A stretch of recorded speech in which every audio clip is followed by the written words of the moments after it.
Paras, Ranvil Tongco at Zologo sa huling laban ng Batang Gilas sa FIBA Asia Under-18 Championship sa Doha, Qatar. Sinamantala ng Batang Gilas ang patuloy na paghina ng Japan sa huling yugto kung saan naungusan ito ng Pilipinas sa score na 113-105.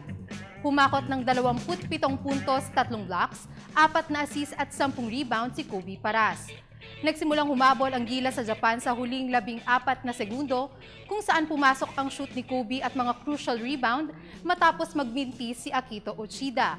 Ikinagulat ng koponan ng Japan ang kinalabasan ng laro matapos manguna sa halos buong laro ng 11 puntos. Dahil sa panalo, ay nakuha ng Pilipinas ang ika-5 pwesto sa FIBA Asia Under-18.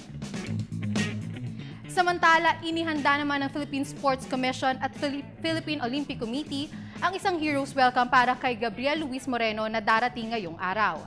Si Moreno ang kauna-unahang Pinoy na nakakuha ng gintong medalya sa Youth Olympic Games. Dahil sa ipinakitang galing sa larangan ng archery at sa karangalang ibinigay sa bansa, ay nararapat lamang umano na bigyan ng Heroes Welcome ang 16 na taon na atleta. Tinitingnan pa ng PSC ang posibilidad na makatanggap ng cash incentive si Moreno na nagkakahalaga ng 5 milyong piso.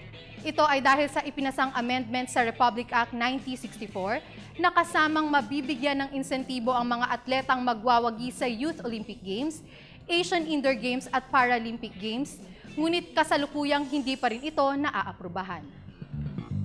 Sa iba pang balita, patuloy pa ring iginigiit ng Samahang Basketball ng Pilipinas na kwalipikado si naturalized player Andre Blatch na maglaro para sa Asian Games. Ito ay kahit mga binabatikos ng Olympic Council of Asia ang eligibility nito para maglaro sa nasabing torneo. Ayon naman kay PSC Chairman Richie Garcia, malaki naman ang posibilidad na hindi makapaglaro si Blatch dahil kailangan muna ng 3-year residency sa bansa bago ma-qualify bilang player. Kabilang din sa kine-question sina Gabe Norwood at Jared Dillinger, ngunit matagal nang naninirahan ng mga ito sa bansa.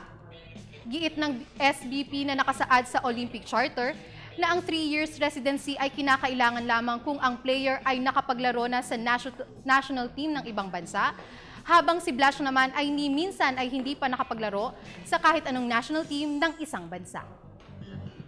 At yan po ang mga tampok na balitang sports ngayong umaga. Ako po si Hazel Ann Salubon para sa Good Morning Boss.